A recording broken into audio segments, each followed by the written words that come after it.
Ladies and gentlemen, welcome into the Sports Arena on a Monday night. Your man Eric Wilson alongside my brother, 18 strong. He's a Sun Devil, Jerry. ASU forks up, and I have to say congratulations to him because Thursday night his team handled their business, and they beat the divisional opponent, New York Giants. So congrats to Mike. As I will say, all is not right with the world because Dallas won, Philly lost, and I am just not in a good mood. So but good evening to you, Michael Caratanudo. Hey, man, truly good evening. I know we're going to talk about Mutombo, but before, that's why I jumped on. I mean, I know obviously before the show, but I jumped in a teeny bit late. Pete Rose passed away. Just breaking news. Just saw that. Yeah, I figure you may have, but 83 years old. And I mean, look, we can go into it, another time, but I mean, the man, deserves to be in the Hall of Fame. But I guess if Major League Baseball is going to hold through the lifetime ban and they're not going to put in the guys that we know or they know did steroids, then I guess even though he was betting as a manager, not a player, that is crazy because you still talk about the history and impact of baseball players, and you can't have you're not going to have a conversation of that without Pete Rose in it. So may he rest in peace. I did see him a few times in Vegas. Shook his hand once. I'm like, man, my mom and dad would be really stoked right now. And I said, I love watching him play too. But I'm saying, I remember hearing stories, when he first started, it's just one of those things that, you look at it and how can your all-time hits leader, even though the memorabilia is in the Hall of Fame, he's not in the Hall of Fame, listen, we had that conversation a while back here on the Sports Arena. Yes, it was one of those things where we had people tell us, there are just those unwritten, unspoken rules that will basically, as I like to say, not get you into the cookout. And in this case, Pete Rose, unfortunately, doing what he did was one of those unwritten rules that, again, we can go back and we can share our memories and have those conversations. Do I feel like he deserves to be in the Hall? I am torn because, granted, like you said, what he did as a manager, it's one of those things where it's an unforgivable offense in the world of Major League Baseball. And unfortunately, right now, rest in peace to Pete Rose. I don't know if this is going to change things. We will discuss that moving forward. But like you said, to start the show here tonight, Dikembe Mutombo. I think it was just recently that I was somewhere and I was doing the whole no. You know what I mean? And granted, he is definitely more than just a commercial. I mean, what he did on an international level for the NBA, his presence, his sheer force as a player in the NBA, he is going to be truly missed. But I think the biggest thing people are going to miss about him is his smile. Yeah. Oh, yeah. Yeah. 100%. I couldn't agree with you more on that. Like, it's one of those things too, where, and we've all seen, obviously with the, when the Last Dance came out, we were talking about that. People still watching the Last Dance. I mean, I know you and I, every now and then I'll send you some stuff on Jordan. And I forgot to send you the one I saw today. They were saying Michael Jordan, Eric, could come out of retirement and not score a point for 114 straight games, and he would still average more career points, have a higher career point average on LeBron James. Like you say, no, look, this ain't about LeBron tonight. But I get what you're saying. No, but I'm saying everybody remembers it, like, from the Last Dance when, that saw it, the Mutombo thing. And I mean, even before the Last Dance, like when he was talking, he hadn't dunked over him. And then, after the All-Star game, he dunked over Mutombo. And then, when he says, this is for you, and he closes his eyes and, he sinks free throw. But when I think of Dikembe Mutombo, though, you're right. I mean, when I think about that, I think about him all the way back to Georgetown playing next to Alonzo Mourning, and John Thompson brought him over. And I remember, like, his accent was so thick you know, when he was first interviewed and stuff. But and it's like, oh my goodness, and it's like, but you know, his son had his son, you know, had a great post on Facebook saying that, you know, he you know, people will, you know, love him. He was just a, you know, a great person, and, you know, going through brain cancer, and but he said he always just cared. And I mean, even that's why I say, going back to Georgetown, you just knew, like, yeah, he had a future in the NBA. But all the causes, and I remember seeing, even when he, you know, was back in the NBA, obviously a lot of players that had come from Africa going back there and starting, you know, or growing basketball academies, and just, you know, getting kids out, and the kids seeing them, like we always talk about, seeing someone, you know, where you're from, that look at the road they've traveled. Now, it wasn't easy, but Right. I just always loved, like you said, you know, listening to Mutombo, like listening to him talk, you know, about things, especially as his career went on. But definitely the finger, you know, and I know, you know, Jordan gave it back to him once, but, you know, I smile because, like, yeah, you celebrate his life, but he was just such a phenomenal humanitarian. And, you know, the late great John Thompson, you know, would, you know, talk about that. Guys, you know, people talk about, you know, maybe players that, yeah, you know, they got scholarships at Georgetown, and then, you know, Thompson made sure, you know, they got their academics straight, and, you know, players that, you know, he brought in. But Mutombo, you know, it was like an opportunity. Obviously, I think they said that he spoke, I want to say, one of the first Georgetown games I saw, Ian. I mean, again, I didn't look this one up because I just thought about it, but, you know, he spoke like 9 or 10 languages. So it's like, Unbelievable. well, I mean, it's unbelievable, but it's not because of who it is. I want to share this with everybody. The post that you were talking about, I was fortunate enough to find it. So I want to share this to everybody, and just simply, I want to read it really quick. And then I want to take a 10-second moment of silence before we move on. This is from his son, Ryan Mutombo. He says, "My dad will forever be my hero, not because of his success, not because of the millions who over the last 4 decades have come to know him and love him. My dad is my hero because he simply cared. He remains the purest heart I have ever known. At times, I thought of my dad as a superhuman. The child in me would sigh to hear that this was never actually the case. My dad was a regular man who would stop at no lengths to honor the world, its people, and its creator. He loved others with every ounce of his being. That is what made him so accessible. That is what made him real. Dikembe Mutombo was salt and light, and today, on the 30th of September, 2024, he has been called to rest. I love you, Dad. Rest easy." We are going to take a 10-minute moment of silence, ladies and gentlemen, to honor Dikembe Mutombo, and then we'll be back.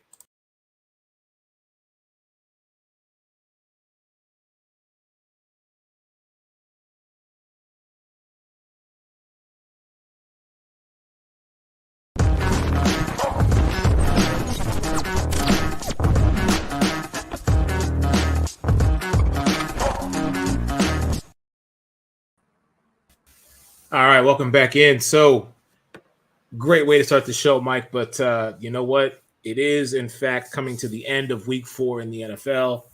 We got 2 games that we got to talk about. So much to get into here this evening tonight. But let's start with the Sunday Night Football matchup, which featured 2 AFC top teams that we, in the years past, and I dare to say even this year, are playoff contenders, with a matchup that, listen, in my estimation, I would love to see a rematch and have it be for the AFC Championship game. We don't know if that's going to be the case, but Baltimore defeated the previously unbeaten Buffalo Bills 35-10, making this, in my opinion, not only a significant statement, but a much needed statement. I mean, finally, I guess Lamar Jackson, John Harbaugh gave Derrick Henry the memo, which he's been waiting on this whole time. 87-yard touchdown on his first carry. Finished with 199 yards, one shy of that deuce for 24 carries. He also caught one from Lamar. 13 of 18 for Lamar Jackson for 156. And we both love us some Josh Allen, but let's face facts. Last night, in Baltimore. The lights were on. Sunday Night Football. Josh Allen struggled. A little bit. And taking that point, just thinking about it, it's one of those things where Allen struggled, a little bit. The defense, I think, got to him. But when I went back and watched, because I was watching the game, full disclosure, I was watching, here and there, but I was at Sun Devil Soccer watching them getting a 3-1 victory. So forks up real quick. But no, I mean, the first offensive or second offensive possession, the first offensive possession for the Ravens. I mean, 1 carry, 87 yards and a touchdown. But the problem with Buffalo, especially as that first half went on, Eric, they were pretty damn good on first and second down. But you look, and we've talked about, people talk about this a lot, but, you talk about getting off the field on third down. Like, even locally here, people, the Cardinals got crushed. They didn't get that pick six. We talked about it last week. So many times they'll look up and down and the ball snapped, and it's like, oh, the ball was moving. Let it play out. Or it's not a delay of game. So it's one of those things where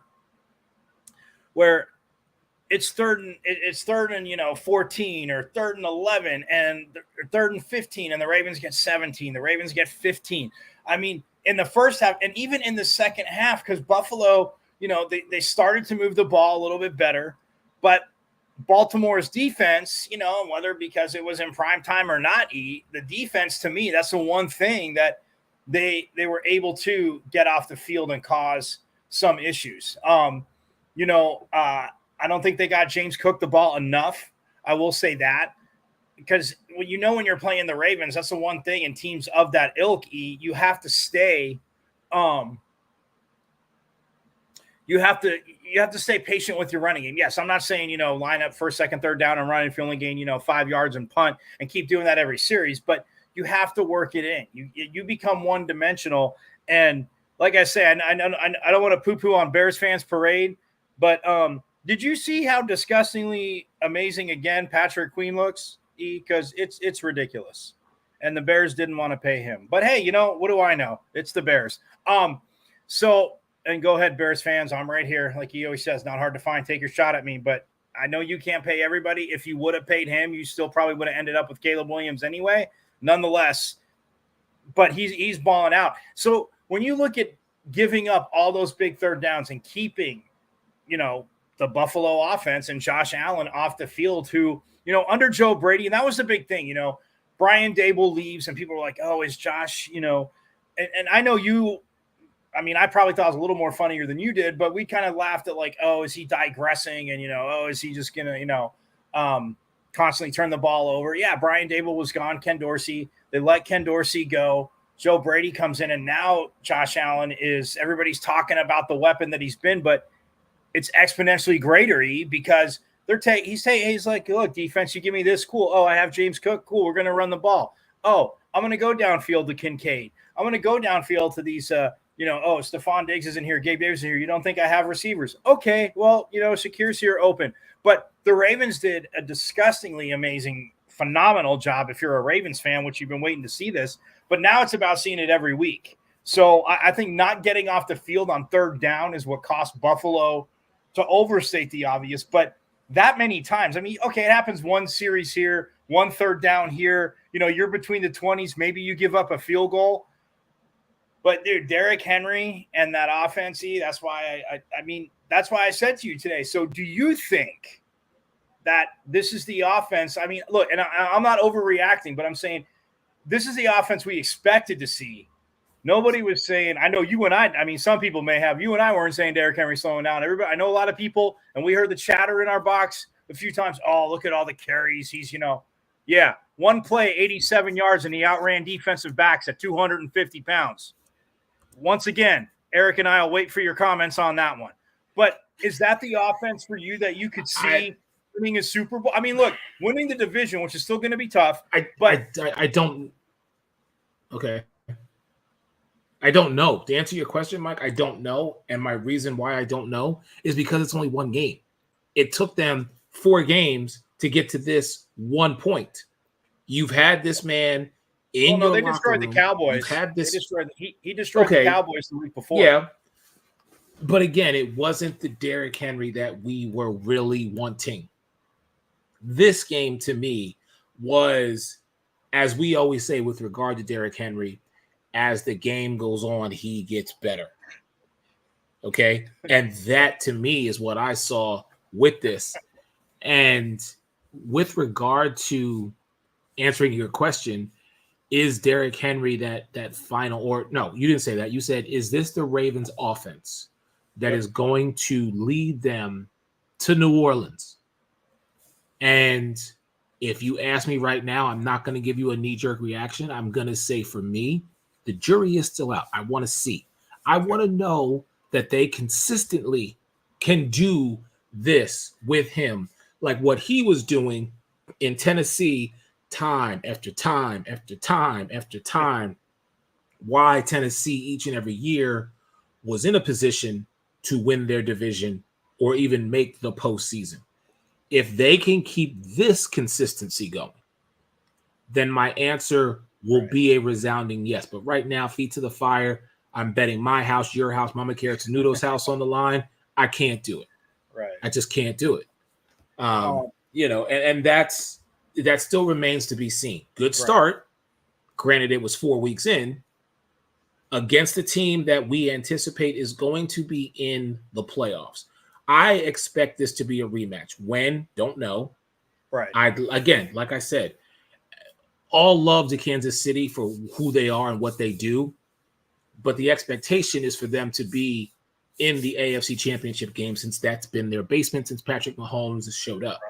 Right. I would like to see Baltimore or Cincinnati, who finally got their first win, albeit against Carolina, or see Buffalo. One of those three, two of those three. I'd like to see them in the AFC Championship game, just to give us a little bit of a mashup, a mix-up, if you will. Right. I will say this to you. Go ahead. I will say this. It's funny. My cousin, who's a Steelers fan, sent me a nice message. I was going to paste it, but I figured I'd just copy. What are Steelers fans talking about today? No.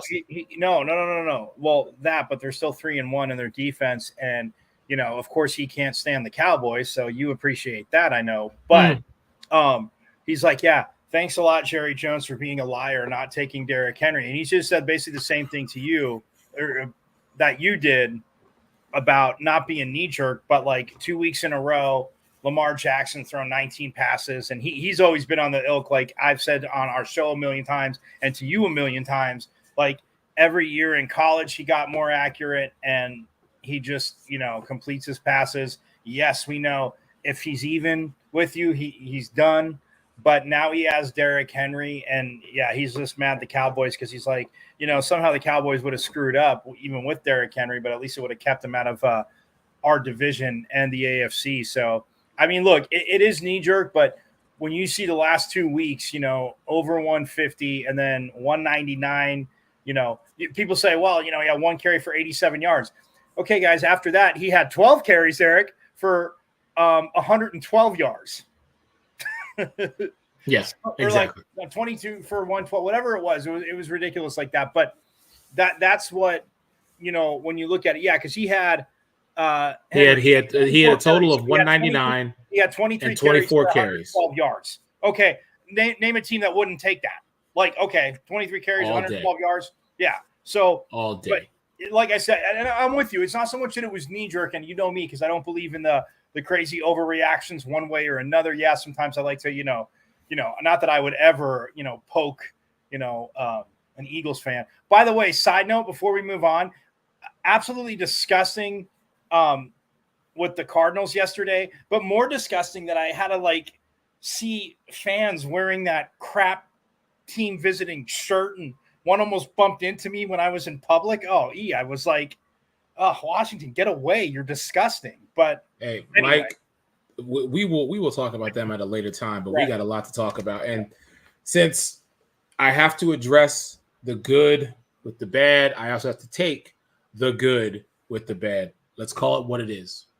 A guy that we like, great guy. We met him in Arizona 2-3 years ago. Baker Mayfield, 33-16 over my Philadelphia Eagles. Mayfield 347 yards and 2 touchdowns. Also scoring, even though it was a 1-yard touchdown, he scored. Right. I mean, everything that could go right in the first half, well, I should say the first quarter for the Tampa Bay Buccaneers, emphatically did. Right. And every mistake that the Philadelphia Eagles could have made in the first quarter, they made. Right. Here is what I will say in regards to that game, because as you know, it's here in Tampa. I watched the game. Unfortunately, I could not be there. I'm glad I wasn't, because now I can't say, well, it was because of me, because that would have been, I'd have been 0-2 going to Raymond James. What you saw from Philadelphia is nothing different than what has been played out since last year. I feel as though Philadelphia right now is becoming very one-dimensional. And what I mean by that is the one dimension is that Jalen Hurts got to put this all on him every single blessed week. Now, I'm gonna do my best, because I have people in my house who are trying to sleep, and I'm not going to do a rant, but trust and believe that a rant is coming, ladies and gentlemen, with regard to how I truly feel about this. For this purpose, what I will say to you is, you can very easily figure out Philadelphia, even with A.J. Brown not in the lineup, even with Devontae Smith, Lane Johnson, and now on the defensive side, my guy Reed Blankenship. There doesn't seem to be any mystique or any kind of mix-up or confusion. They're going to run the same thing over and over and over again. And it's the definition of insanity, because that's what it causes me each and every week. Listen, the Eagles are 2-2 on a bye, which I already can't stand, because for me, it's way too early in the season, but it's called the main thing. They got 13 days, excuse my language, at least for tonight, figure this shit the hell out before we play Cleveland, because they're just I can tell you right now, if more of what we have been seeing is what we're going to see, there's going to be a lot more Eric's rants coming down the pike. Fair enough, but I will say this, and no, it's not just to prove to you that I can talk good about your team, because I did last year when I would just look at the game itself. Now, to normally talk good about your team, no. But when I look at the game and I'm objective, like, yes, no Devontae Smith. When I heard Lane Johnson was out, I was like, good God. And then no A.J. Brown. I mean, you're going to key the hell out of Saquon Barkley, which, not a surprise. But, 10 carries for 84, averaging 8.4 a carry. Like, okay, not the most, but Eric, 8.4 a carry. It's almost a first down every damn time he touches the ball. So, like, I get it. But it's for every team. So, again, like Eric's saying, it's not an excuse. Yes, you do need to figure it out. And that's why, Todd Bowles is a phenomenal defensive coordinator. And yes, Jalen Hurts' first playoff game, again, like, it was the playoffs. He looked, the Bucs pressured him and they got to him a little bit. And sometimes we wiped that game. It's like, okay, quarterback in his first full year starting. Look at that in the playoffs. It could have. Everyone's like, well, yeah, they expect, oh, he's a quarterback, he needs to do this and that, and then but Tampa's got this great defense. It just seems even after that Todd Bowles, whatever they draw up, whatever Philly has to counter it, it's just a teeny bit off. That's what I noticed while watching the game. And from a fantasy note, very happy that Mike Evans had a nice day. Oh yeah. Shout out to Mike Evans. Nobody ever wants to draft him like the last few years, and I got him late. I told you this. Yeah. I got him late. Anyway, side note. Yeah. But I will say 8 for 94. Yeah, and a touchdown. And I mean, it's just it's one of those things where where when I look at it, like, you can't tell me that I'm not going to say it's in their head, but like those injuries, because like with Lane Johnson there. And yes, obviously Jason Kelsey gone, but your boy's been very solid in the middle. A boy that obviously Jason Kelsey said, yeah, you should draft this kid. Like, look at, the running game proving like, what Saquon's been able to do every week, except what was that week?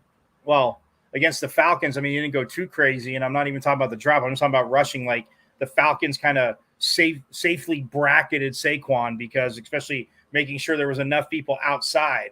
But like you get those people, you get those players back and you can mix it up. And I mean, AJ Brown is, Devontae Smith is huge, but when I see, AJ Brown for a few weeks, so he's back after the bye. I mean, look, I'm not, Eric, you know me, I don't play reverse psychology. They're going to destroy the Browns. The Browns are a dumpster fire. They can't look. That's a different story. The Browns are a dumpster fire. Nonetheless, like it was tough yesterday. And yeah, to echo your point, like, Baker Mayfield had to be traveled, but this guy, again, the Browns drafted him high as a number one. Number one. I guess right. He was a number one pick. Yeah. Baker was number one. Saquon was number two, right? Yeah. Yeah. Okay. Yeah. Nice. Right. So again, it's that whole like Jets conversation like we've had with you real quick. Like if you don't have a line that's going to block for him consistently, and they were, but then, Odell Beckham Jr. comes in and it's like he's not getting on the ball. And we see Baker trying to spread it out. And it's like all that mess in Cleveland. And then he leaves. It out. Mike, Baker hit 9 different. No, yesterday, but I'm saying in Cleveland. That like he gets booted out of there. You know what? I'm not talking about Cleveland. Goes to LA, that little bit with Sean McVay. Again, absolutely awesome. And, look, like I said, I, of course, don't want him to, to beat my team, but like I'm stoked for him, and when he got paid in the offseason, like it was one of those little things. And Mike Evans got extended last year, and people were like, "Oh, isn't he kind of old?" Like you said, 10 for 98, and dude just keeps getting open. It's funny. Oh, he's so old, this and that. Then how does he keep getting so open in the end zone? Why is it these DBs just can't stay with him? I know you're not saying it. I'm just saying it to everybody else. No, I get you. Trust me, because I'm. But again, unfortunately, I'm not out on the Eagles, and I get what you're saying. But those guys come back. Like you ain't got to be out on them. This ain't your team to worry about. Okay, but I'm just saying, like, of all people, any national media that's out on the Eagles is crazy. You should be smiling right now because my team's terrible. Okay, you might be terrible, but you're winning, Mike. You're still getting the job done. You are beating the teams that you're supposed to beat. And I can't believe I have to admit this here on the sports arena to you, a Dallas Cowboy fan. This is probably the last thing I want to do, but I'm going to do it because I'm going to be unbiased on this one. Okay? At least you're doing what is necessary. You're correcting your mistakes. Does ownership need to take a step back and let someone come in and truly manage that team so that before Jerry rides off into the sunset, he can get one more Super Bowl victory? Yes. Different conversation, different time. Philadelphia is built to succeed, and we are built to succeed today, not tomorrow, not next season, today. And when that doesn't happen, I don't place the blame on anybody else but the 53 men in that locker room to say, where the hell were y'all? I'm not going to do a rant. Like I said, one is coming in. We got much more to talk about, but rest assured, it is September 30th. They got until October 13th to fix this, or else it's going to be hell the rest of the season. We are back in a moment, switching over to the WNBA. Connecting your brain and body with interactive games and tests. Why is there no physical activity in today's health physical? Trazer is an holistic technology used to rehabilitate, prevent falls, and improve sport performance.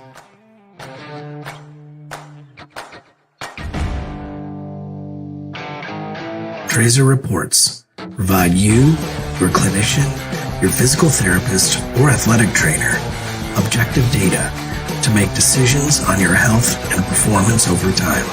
Measure what matters to change your game. Take the Trazer Challenge. Confidence, growth, connected by Trazer.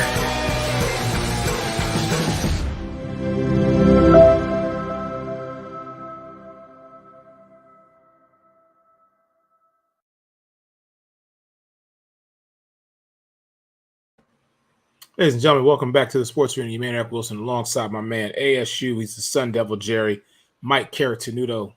So let's switch gears here because it is playoffs for the WNBA. We are in the semifinal round, and a matchup that I was hoping would be the WNBA Finals, unfortunately, is the semifinals. So, ladies and gentlemen, get your popcorn ready because two of the best are getting ready to go at it. Not only from a coaching standpoint, but from a leadership standpoint and just dominant athletes in the WNBA. And yes, I'm referring to the two-time champion Las Vegas Aces led by A'ja Wilson, alongside Chelsea Gray and Kelsey Plum, going up against Sandy Brondello, head coach of the New York Liberty, featuring Breanna Stewart, Sabrina Ionescu, and Benijah Laney Hamilton. So, I mean, this matchup, and let's talk about the season real quick. Liberty swept the Aces in the regular season, but the Aces were without A'ja the last time they met. A'ja Wilson, unanimous MVP. Yep. She's averaging basically 26.9 points and 11.9 rebounds. But, as I just said, she's going up against Breanna Stewart, who's putting up 20 a game and has the significant support from Sabrina Ionescu. So New York, as a number one seed, will host the first two games. I just want to see what's going to happen, not necessarily in game one, Well, but Vegas how the won game lose. one. Vegas won game one last night. I'm sorry. Thank you. You meant game two. I know you meant game two. Yeah, I meant to say I want to see how game two plays. Thank you, Mike. I'm like, wait, are they redoing game one? Did we get a mulligan? Sweet. I'm all for it. I know the players of New York wouldn't be, but I'd be all for it. Yeah. No, but and Becky Hammond said it perfect last night. I'm going through stuff, and I mean, I recorded it because I knew,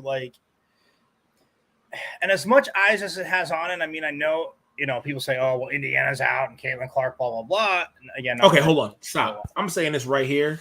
I wasn't going to do a rant, but I'm going to do one really quick just because of that. Hold that thought. It'll be short, I promise you.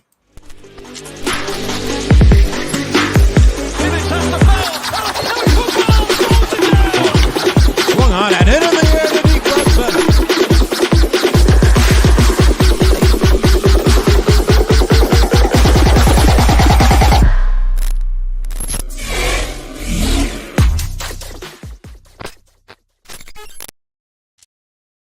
Ladies and gentlemen, welcome to another edition of Eric's Rant. Well, I always say I'm just a loud mouth with an opinion. So whether you like it or not, here it goes. And for the first time in a long time, Michael Caratanudo is joining me here. But Mike's not going to say anything because this is what I got to say. For all you bandwagon WNBA Caitlin Clark fans, okay? If you decide to stop watching the W now because she's not in the postseason, then guess what?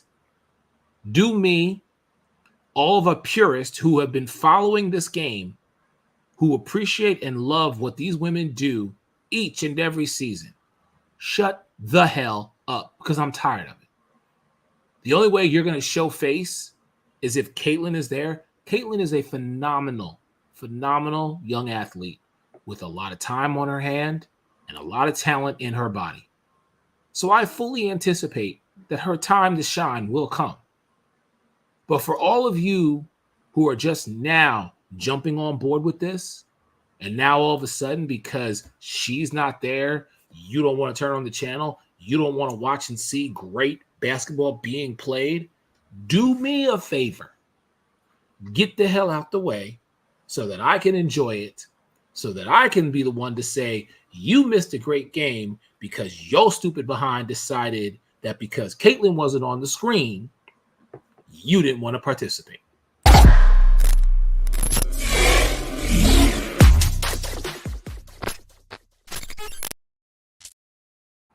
Yeah, agreed. I mean, it's one of those things where I'm with you, but I was going to say it's the scheduling. Like, you've had so much good TV growth, not even just this season. Obviously this season, yes, but last season, like we talked about it, but you schedule game ones on a football Sunday afternoon. Like, And again, I know they had a Monday night doubleheader tonight, and it's on ESPN, so it's kind of like, well, it's not going to be there. Even if you went an extra day and went Tuesday night, like, yeah, I know whatever wild card stuff starts tomorrow, but I see that and I'm like, man,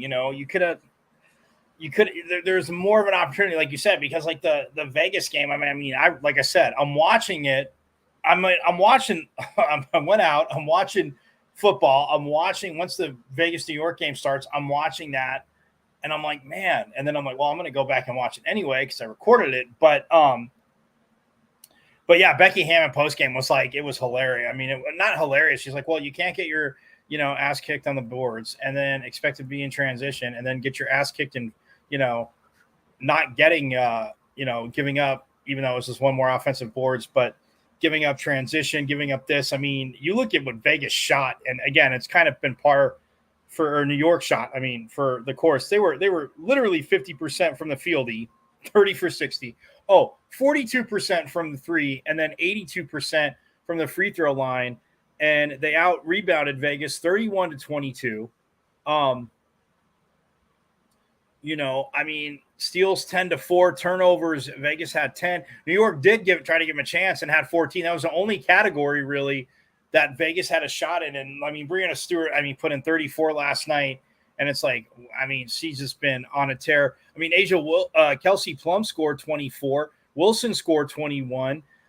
Young put in 17. And you're like, okay, you're feeling good. Then you look, Stewie put in 34. Ionescu put in 21. Jones put in 13. And it's like, Sabrina Ionescu, in that closeout game against Atlanta, she put up 32. And a lot of us thought this probably would be the finals matchup, but with that other team, and I know we'll get to in a second, Connecticut and Minnesota, like what they've done, like in the seedings in Vegas against starting the season, some players a little banged up and then finally getting, Chelsea Gray back. And it's one of those things where they handled Seattle in the first round and just moved on. But yeah, the way New York's played all year, and like you said, it's just Sandy Brondello again just has that, being here in Phoenix, has that touch. But yeah, you have to have the talented players, and you and I know that. But what Breanna Stewart's been doing, and yeah, A'ja Wilson, I'm with you. If you go wire to wire, it's hard to say that she is not the unanimous MVP. I think East Coast bias would say, man, how can Stewie not be in that conversation? And again, she had a very, very solid season. But that's the thing, Eric. It was very solid. A'ja Wilson's was just out of this freaking world. So, and sometimes it happens. But as we all know from them, how they, teamed up on the Olympic team, it's a very formidable I said it once. I said it during the Olympics. I'll say it again. You put Breanna Stewart and A'ja Wilson on the same team in the W, it don't matter who the other three are. That game is over before they even get off the bus, okay? It's going to be a great matchup. Let's see what game 2 brings between these two teams. But let's talk about the other set because, man, Mike, that was brutal. That was a Connecticut and Minnesota. I got all love for Dejanay Carrington, Alyssa Thomas. I can truly appreciate the Connecticut Sun forever, for whatever reason, but forever being that underdog that people, and I still to this day say, don't give them enough flowers. But man, when you look at what Neficia Collier and Cheryl Reeves, the head coach of the Minnesota Lynx, are doing with that squad right now, bruh, I'm going to tell you like this. Connecticut better put everything and then some into this next matchup because, boy, let me tell you, Fee, as is what they call her, Neficia Collier, 42. She put up 42 to close out Phoenix, and then has just been. They truly have that difference maker in her. I just want to see what they're going to do coming up in regard. Yeah. Oh, sorry. Go ahead. No, I was gonna say, and yeah, like their game yesterday, which it took me a while to go back and watch. Full disclosure, again, busy at ASU, but nonetheless, it took me a while to go back and watch. But I mean, you look at like, and you mentioned, I mean, Alyssa Thomas, who I mean played 39 minutes. DeWanna Bonner played 33. I mean, she had 10 points and scored a ton, but Maureen Mabry, she literally, like, they get her here during the All-Star break in Phoenix, and she's traded. We all made a joke. We're like, oh, hey, did they just go to some sports store and buy a Connecticut jersey to like put on her or have it made over, at the WNBA experience across the way at the convention center, Eric? Like, it was one of those things. But how they both played yesterday, and they can both, and look, they both play defense. They're going to pressure you. And to your point, you made that all season long. They've been that. You look at the scoring by a quarter. Okay, Connecticut comes out 23-16 first quarter. Second quarter, pretty even, 22-19 Minnesota. And Minnesota holds them. They outscore them 24-15 after three. And if you're Minnesota, you're like, all right, that's two quarters, middle two quarters. We've held them under 20 points a quarter. Well, Minnesota held them to Minnesota held them to 16 points in the fourth. The only problem, Connecticut went nuts defensively, and no, not fouling. For those that watch, like you said, for those that haven't watched, you're missing out. Minnesota only scored 8 points in the fourth quarter. Minnesota, like if you've watched them all year, like Eric said, Collier had 42 to shut out. Of course, send the Mercury home, which sucks because that was mine and Eric's champion. We were going to be hugging on the court. But we'll just have to wait till next season. And Diana Taurasi, you need to come back one more year. You can do it. You still got the fire in you. That being said, but like 8 points for Minnesota in the fourth quarter. And I mean, okay, yes, some of the shots, like, towards the end, a little bit rushed, but it's a 73-70 game. That's how the Sun hold on. And both of them, like I said, had their swings of dominance. I mean, you look at Minnesota scoring, Collier led them with 19. Carlton had 17. And then, Kayla McBride had 12. And then Williams, I mean, she pitched in 8. But, and I mean, it's crazy. Minnesota's bench scored 8 points. And not that it's completely deep, but they both played 7 players. And Connecticut's bench 7 points. And I'm looking at that like, you got to be kidding me. Like, and Connecticut, and again, it was just crazy. But like to hold Minnesota lastly, again, and I don't care if I repeat it, like 8 points in the playoffs in the fourth quarter. I know. Like I said, but that just goes. Told me that and said you knew the future. I'd have bet everything and said you need to be drug tested. Listen, that goes to Connecticut though. Connecticut on the road just has a different mindset. I mean, listen, Mabry with 20, Thomas with 17, Bonner with 10, Carrington with 13. I mean, Brianna Jones threw in 6 there, but it's just how Connecticut has the resiliency. But we see this with them right in the postseason. For whatever reason, they just can't put the final nail in the coffin. Maybe this is their time. I don't know. So let me ask you, Mike, because we're going into the games tomorrow. The first matchup, Vegas in New York. Liberty is up 1-0. Does Vegas tie it up? Oh, I'm going to say no. Okay. Firm answer, no. But Mike answer, if more inside out with Wilson and Plum, and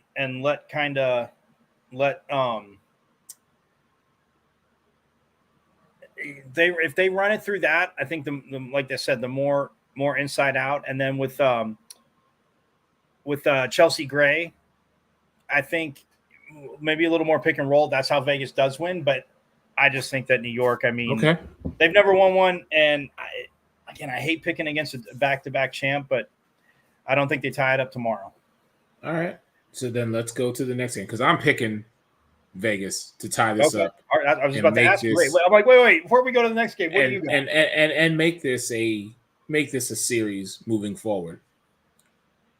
What I said earlier, I have faith that Cheryl Reeves will not allow Minnesota to go 0-2 going back to Mohegan Sun.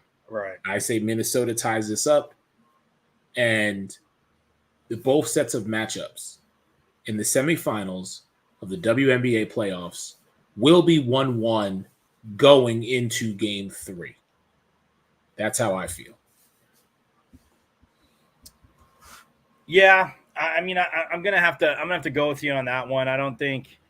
I mean, Collier wasn't terrible night. Shot 7 of 16, missed both their threes, but perfect from the free throw line. And I don't think Williams. I mean, Williams had a not great night. I mean, she was 3 for 12 from the field. You mentioned her, and the other key. I'm not saying Connecticut can't outscore them, but I don't see Connecticut holding them to, again, 8 points. And not that Connecticut's was much better. I mean, they scored 16, but when somebody scores 8, I guess it looks, glaringly better. But, yeah, I'm with you on that. I go Minnesota. All right. Let's go back to the NFL really quick. Mike, if I was to tell you that at this stage of the game, the Minnesota Vikings would be the NFC team that is undefeated right now. Oh, by the way, they're led by Sam Darnold. Would you believe me, number one? And number two, since that is the case, how are you feeling about this Minnesota team? Good. I mean, look, I said last week, and people can go back and watch, but I talked about it. I mean, Kevin O'Connell and you and I talked about it. I mean, we both talked about it, how he's, quarterback whisperer from that, that Shanahan tree-ish, and McVay, like coming from those guys. And Sam Darnold can make all the throws. I said this that's the only part I'll repeat from last week. He can make all the throws. If you have no offensive line and you're getting your quarterback killed, nobody can throw from their back. It's funny. They still haven't changed that rule in football. I'm surprised they haven't, because everything's for the offense. But that being said, look, they picked up Aaron Jones. They went back to a running game. I can't be surprised. Minnesota, 4-0.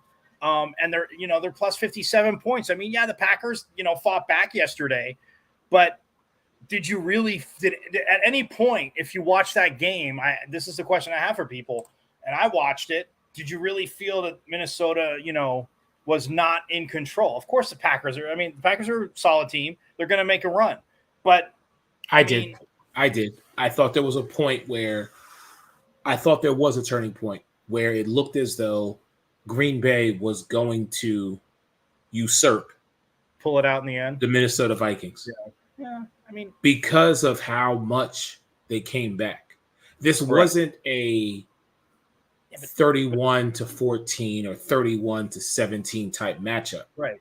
Like I know the final score doesn't always dictate what we see, but it did look like in the second half of that game, like Green Bay was going to throw everything in the kitchen sink at Minnesota, both offensively and defensively, and try to pull one out. I honestly did think that there was a point where Green Bay had more control than Minnesota. But you said it right there. Green Bay was coming back. Minnesota's getting off to these starts where it's like, damn, like people don't have an answer. Yes, you have Justin Jefferson. And you know what? If I'm Sam Darnold, not that I thought he should have started the season anyway. I know they were talking about, JJ McCarthy, and I still think, I don't know, and maybe they still would be 4-0 because, again, Kevin O'Connell calls a phenomenal game. And, yeah, sometimes you're just going to get beat. Sometimes the defense has the answers, like you and I both know. But Green Bay had to come back, and that, to me, that was the one the fast start. They just went down the field and scored. And then you get Aaron Jones, who it's a big game for him, although it was cool to see how they honored him, in Green Bay. Obviously, a lot of, fans there. But Darnold, 3 touchdowns. He did throw an interception. Jordan Love, first game back, maybe he rushed himself. That 4 touchdowns, but the Minnesota defense with 3 picks. And, yeah, you only win by 2. So, yes, that's alarming. But you also hold Green Bay scoreless in the first and third. Yes, they outscored you 22-3 in the fourth. Like you said, I mean, the fourth is like, oh man. I thought in my head though, I will be honest, I kind of thought, I'm like, oh my God, I already started calling it. I'm like, is this a Ravens meltdown? But nonetheless, Wow. like, but for Sam Darnold, like, yeah, to answer that question, I mean, 20 for 28, very efficient, right? 3 touchdowns to 1 interception. And then you look at, Aaron Jones, 22 carries. They're going to feed him. They got up big, and they started, 22 for 93, didn't score. But still, Justin Jefferson, 6 for 85 and a touchdown. Jordan Addison, 3 for 72 and a touchdown. I mean, hell, Josh Oliver even got in on the mix down on the goal line. It was, he had 2 catches for 10 yards and an 8-yard touchdown. I think it was, or whatever it was. But still, I mean, it's one of those things where they're staying balanced, and their defense. I mean, yeah, they did have 1 sack, but you cause like I said, 3 interceptions. I mean, it's insane. But I still look at it from the standpoint of with the Packers, like, yeah, Jordan Love first came back. I think I would want Malik Willis 1 more week. Yes, they would that have made a difference though? In your honest opinion, I don't want a Mike Cartenuto answer. Do you think keeping Willis in there for 1 more week, would that have made a difference in this matchup? I think from the turnover standpoint, to answer your question, yes. I don't think though the final result. So that's not okay. So then what's it matter then? Because I think Jordan Love looked like that first game he played when he had a fill in for Rodgers in Kansas City. Literally, at times he was like, "You're getting and look, hey, you're coming back." And again, I'm not saying nobody's saying they're cheap shotting, but if you and I are Minnesota's, defensive coordinators, what the hell are we doing? We're like, oh, we're gonna fine. He wants to play. Let's see how ready he is. You're gonna. Well, I agree with you, but Jordan Love has had time to watch tape. He's had time to sit there and actually not get injured. Right. So you got to see. It's still not games. No, I get it. I understand that. But you played week 1. If this was truly his first game back, if he had not played at all this season, right, then I myself personally would have been like, okay, I understand. You got to get the ring rust off him. But he played week 1. Granted, he got injured, but he played. Right. Okay, so he was at game speed. Field might have sucked, but you played. And you had a decent showing in Brazil. So that's why I say, and it's against a divisional opponent. An opponent who, those matchups between the Packers and the Vikings, going back decades, have always been the games where you sat up and you paid attention. We always talked about the Lions up until 2-3 years ago, which, real quick, shout out to our man, the sports reporter without pay. If you follow him on social media, you know where he's at. I'll just leave it at that. And kudos to him, because that brother's doing major, major things. But in years past, decades past, we knew where the Lions stood. We knew where the Bears stood. It was always that question of the Packers or the Vikings or the Packers. So when a matchup like this takes place, people pay attention because we want to see what's happening. Had it been Sam Darnold versus Malik Willis, I'd have picked the Vikings all along. I picked them to win this. No, I think I picked the Packers, didn't I? I mean, I have to go back and look. But regardless, not important right now.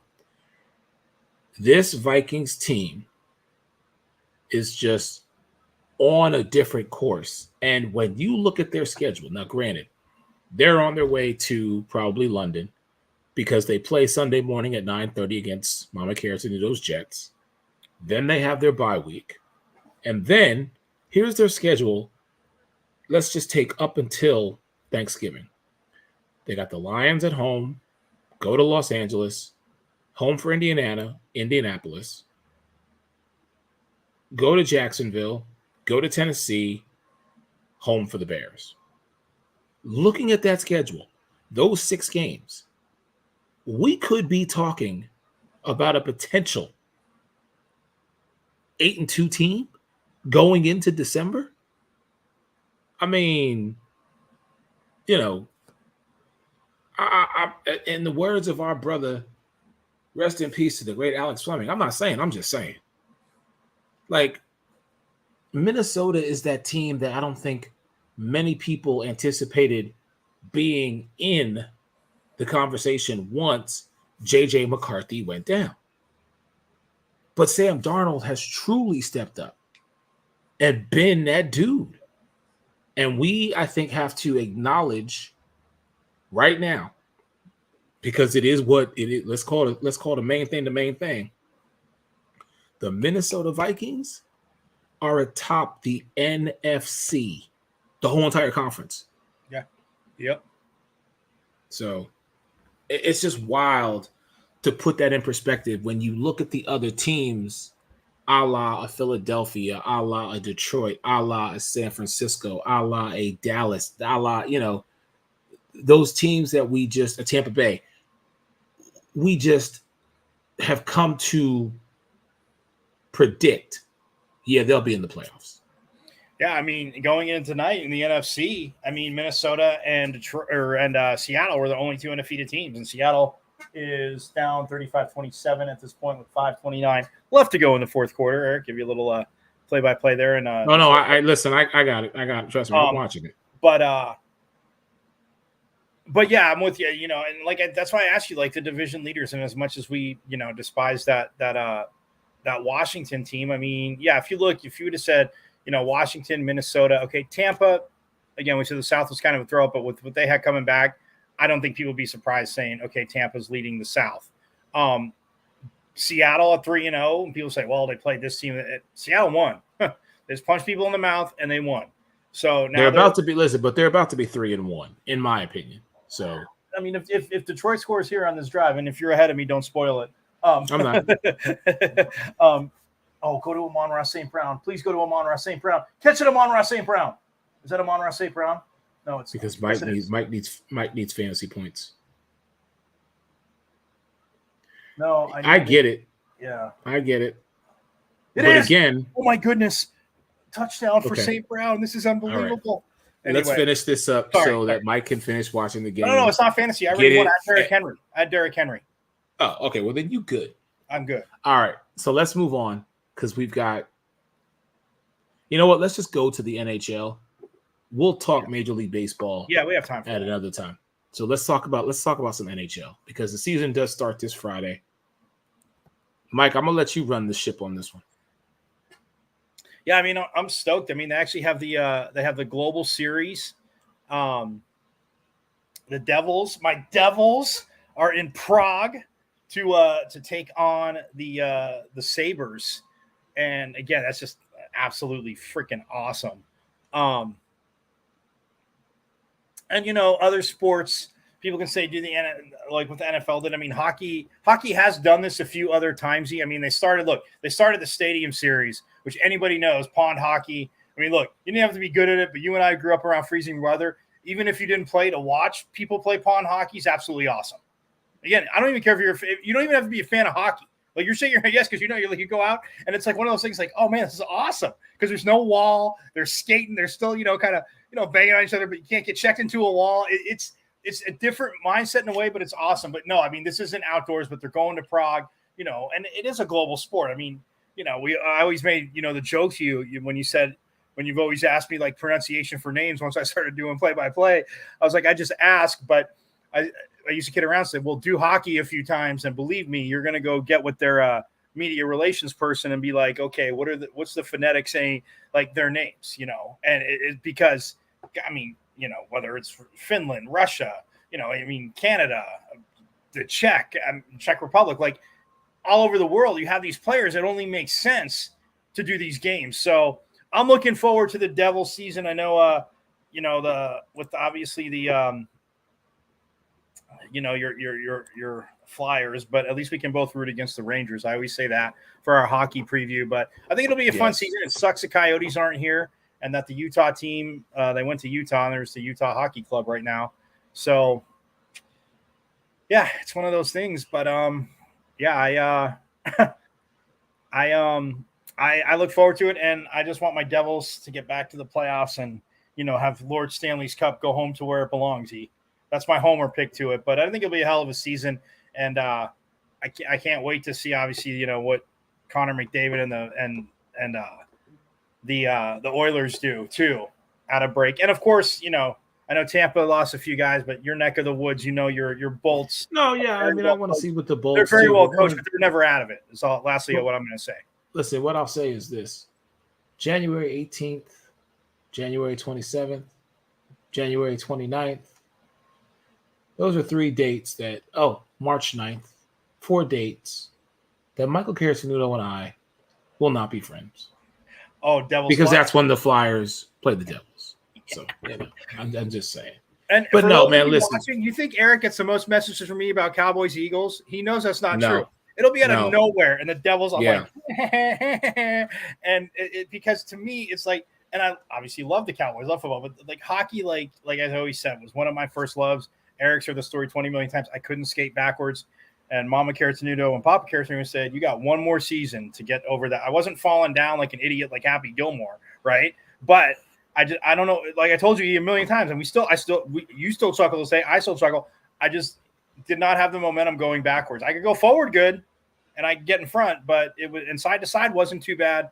But they're like, yeah, if we're not spending this money, if you can't do it, so you're done. Enjoy watching. Yeah, that is the one thing I will say about Mike. Like when it comes to the Cowboys, when it comes to the NFL, I don't get a lot of messages from him because we do this show, so we have our chance to see each other and let it all out. But I will say, outside of soccer, because I think that is, I know that is Mike's one true love. Because when Mike says he wants to kick somebody in the shins, trust me, it's legit, okay? But when it comes to hockey, he's absolutely right. I could be sitting on my couch watching the game or watching whatever's on, and all of a sudden, I will get this long, I don't know how many O's Mike puts in a goal.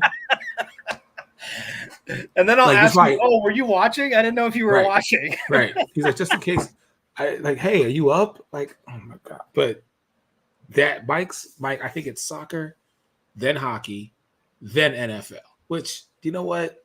Hey, kudos to you, my brother, because that is why you are my man, 50 grand, and I got so much love for you. Of course, I want to see what the Flyers do this year. Yeah. I want to see what the Bolts do this year. But the team that I'm actually very interested to talk to, if we get that opportunity, when we get that opportunity, I want to talk to the defending Stanley Cup champion, Florida Panthers. Yeah. Because I am very, very curious to see how they are now being the hunted as opposed to being part of the hunt for Lord Stanley's Cup. So, ladies and gentlemen, that's going to do it for us. My man, Mike Carrasnudo, alongside your brother, Eric Wilson. Man, everybody stay blessed. I want to say thank you really quick before I get out of here tonight to everybody who reached out to me. Hurricane Helene, we were blessed, at least in my neck of the woods. There was still some damage that did happen south of me.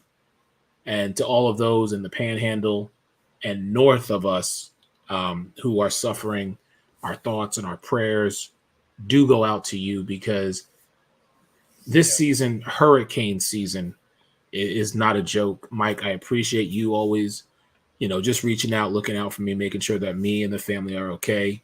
But I did want to take that moment and say thank you to everybody, and that my thoughts and prayers, because there are so many who did lose a lot during this storm, who are going to have to rebuild. So I want to take a moment and simply say, if you are able to help someone get back on their feet, take that time to do it, because you never know when the shoe might be on the other foot. Much love to everybody. Everybody stay safe. We will talk to y'all soon.